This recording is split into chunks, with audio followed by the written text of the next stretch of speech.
Het belangrijkste nieuws van Curaçao in het Nederlands. Extra Journaal. Vers van de pers. Welkom bij Extra Journaal. Fijn dat u weer kijkt. We hebben het belangrijkste nieuws voor u op een rij gezet. En we beginnen met het bericht dat de Rekenkamer haar rapport niet intrekt. Dat is bekendgemaakt aan de minister van Financiën, Charles Cooper. Die had eerder laten weten dat de jaarrekening van de regering over het jaar 2023, het rapport dat de Algemene Rekenkamer daarover heeft uitgebracht, niet goed was gevallen bij het ministerie.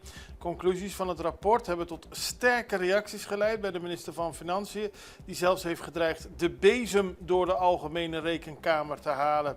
Hij eiste dat het rapport zou worden ingetrokken of dat er noodzakelijke aanpassingen zouden worden verricht, zodat het rapport acceptabel zou worden. Nu legt de Algemene Rekenkamer in een uitgebreid gemotiveerde brief uit dat zij alle opmerkingen van de regering bij de verschillende kanttekeningen met de nodige zorgvuldigheid heeft meegenomen en dat het rapport daarom niet wordt ingetrokken of aangepast. Het is de vraag hoe de minister hierop zal reageren. Het is in ieder geval duidelijk dat de Rekenkamer stelt dat zij correct gehandeld heeft. Politie neemt aangiftes van vrouwen niet serieus. Dat zegt advocaat Alicia Blonk. Ze zei dat gisteren tijdens de behandeling van een zaak bij de rechtbank. Daarin gaf ze aan dat niet alleen in dit specifieke geval, maar heel vaak aangiften van vrouwen niet serieus worden genomen. Volgens haar zegt de politie te weinig dat ze daadwerkelijk iets gaan doen en horen ze wel de verhalen aan, maar gebeurt er te weinig. Volgens haar moet er daadwerkelijk meer worden gedaan om ervoor te zorgen dat vrouwen niet het slachtoffer worden van geweld. Soms zelfs komen ze om bij huiselijk geweld, maar moet de politie eerder zulke aangiften serieus nemen en niet de mensen in twijfel trekken, aldus Alicia Blonk. Chauffeur legt overleden vriend langs de weg.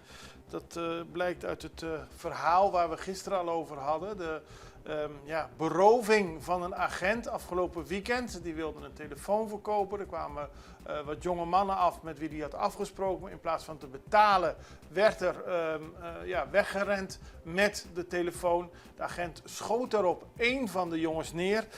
Zijn vriend nam hem mee in de auto. Maar toen hij eenmaal door had dat de jongeman overleden was, heeft hij hem langs de kant van de weg gelegd. Hele tragische zaak en hij heeft zich inmiddels zelf aangemeld bij Rio Canario.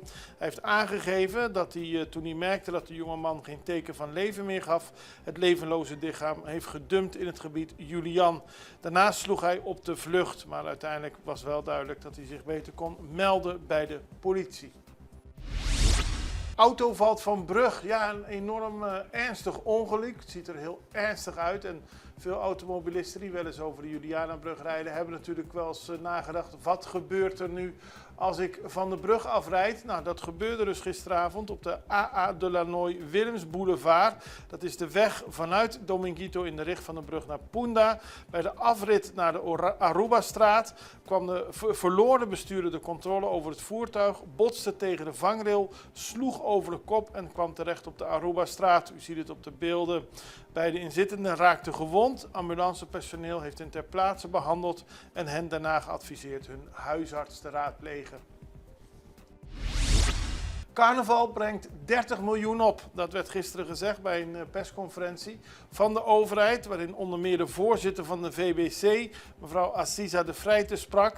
Die gaf aan dat er tijdens dit seizoen bijna 30 miljoen wordt uitgegeven. En daarmee is carnaval een belangrijke economische speler. Het gaat onder meer om de deelnemers aan de parade, het aantal voertuigen en dergelijke.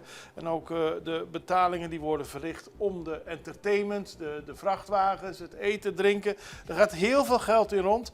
En daarmee moet volgens Aziza Freitas ook rekening worden gehouden dat carnaval serieus wordt gehouden. Ze noemde dat er ook een campagne moet komen om te zorgen dat carnaval op tijd vertrekt. Want je kunt niet aan de ene kant zo'n grote economische situatie hebben en aan de andere kant wat losjes met sommige regels omgaan. Carnaval moet nog serieuzer worden genomen en ook moet er worden gekeken naar de tijdstippen dat ze op tijd vertrekken en dat iedereen daar daadwerkelijk van kan genieten zoals ze willen. Pisas komt later met antwoorden. Gisteren is in de openbare vergadering van het parlement gesproken met de minister-president over de laatste ontwikkelingen rond het bedrijf Oryx Vigor en ook Global Oil. Er waren verschillende vragen van parlementariërs, onder meer over de overeenkomst met de bedrijven en daar moet Pisas op antwoorden. Maar de voorzitter heeft de vergadering uitgesteld tot eind maart. Volgens Pisas is er tijd nodig om antwoord te geven en los van de gestelde vragen wil hij ook een duidelijk beeld geven over wat er allemaal is gebeurd. Dat kost tijd en de minister-president gaf aan dat hij mij een brief naar het parlement zal sturen met documenten over wat er met de bedrijven is behandeld. En volgens de minister-president moet op die manier meer duidelijkheid bij het parlement komen en dat is ook belangrijk, aldus Pisas. Directeur Toebase moet opstappen, dat zei Giselle McWilliam van de fractie Man-Pin. Zij vindt dat de directeur van Toebase moet opstappen omdat hij geen goed werk richt. Ze heeft al eerder aangegeven dat Patrick Newton naar huis moet en dat heeft ze nu opnieuw herhaald. Ze ging in op verschillende zaken die zich allemaal hebben afgespeeld rond de raffinaderij. De belofte van de asfaltfabriek die in het medio 2023 zou starten, maar nog steeds niet daadwerkelijk begonnen is. De samenwerking die is vastgelegd met Oryx Vigor voor 30 jaar, die na 1,5 jaar werd opgeheven. De verschillende verhalen over olietankers die Curaçao binnen zouden zijn gekomen, maar op een zwarte lijst zouden staan. Al die verhalen bij elkaar, zegt McWilliam, leiden ertoe dat Patrick Newton naar huis moet. Wij houden het voor u in de gaten. We hebben nu een break. We zijn zo terug met meer nieuws. Extra in Nederland. Van Amsterdam tot Arnhem, van Groningen tot Maastricht, Extra is erbij. Volg Extra Digitaal en blijf op de hoogte van de belangrijkste ontwikkelingen in Nederland. Extra Digitaal is te zien op verschillende platforms en kanalen zoals WhatsApp, YouTube, Facebook, Instagram en ook TikTok. Wilt u ons op de hoogte brengen van een evenement of iets doorgeven? Neem contact op via WhatsApp, e-mail, Facebook of bel gewoon 06 1364 2945. Volg of abonneer je op Extra Digitaal. Klik aan en volg ons.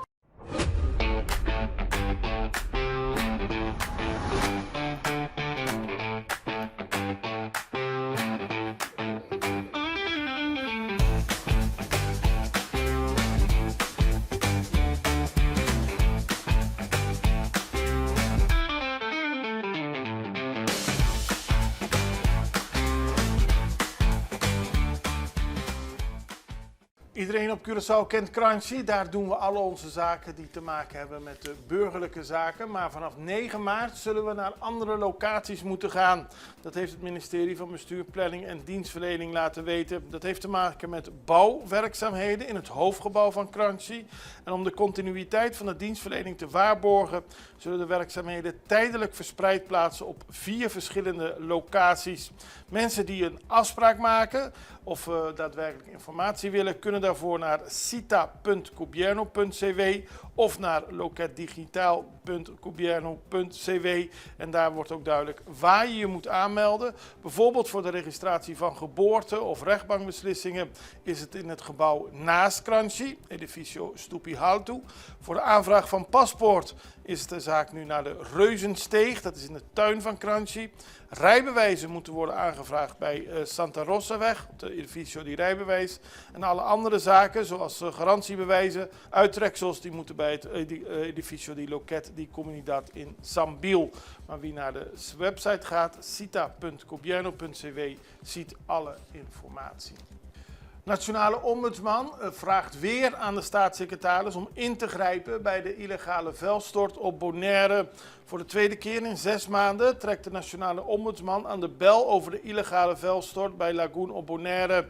In een brandbrief aan de Tweede Kamer waarschuwt de ombudsman, Reinier van Zutphen, dat de situatie inmiddels zo ernstig is dat ingrijpen door het ministerie van Infrastructuur en Waterstaat noodzakelijk is. Donderdag bespreekt de Tweede Kamer het dossier opnieuw. De terugkerende branden op de vuilstort leiden tot evacuaties, blootstelling aan gezondheidsrisico's, stress en grote onzekerheid bij de omwonenden, aldus de ombudsman. Op Aruba was er gisteren een bommelding en dat heeft voor flinke onrust en vertragingen gezorgd. Het ging om een toestel van JetBlue dat onderweg was vanuit Boston. Uit veiligheidsoverwegingen legde de luchthaven het verkeer tijdelijk stil. Sommige vluchten weken uit naar Curaçao, maar uiteindelijk is er niks gevonden en konden de passagiers na 4 uur wachten opnieuw inchecken en gingen de vliegtuigen gewoon weer vliegen. Maar de hele situatie van het stilzetten van de vlucht, het passagiers uit de vliegtuig halen, heeft allemaal te maken met internationale veiligheidsprotocollen. Dat had ertoe tot gevolg dat op Curaçao ook verschillende vliegtuigen vaststonden, ja, niet weg konden. En daar zijn foto's van en je ziet dat op Curaçao er dus verschillende vliegtuigen klaar stonden om weer naar Aruba te kunnen gaan, maar in afwachting waren van de uitkomst van het onderzoek naar de bommelding. En opvallend was, volgens de extra vandaag, is dat de bommelding precies op een piekmoment kwam, op een moment dat het heel druk was op de luchthaven.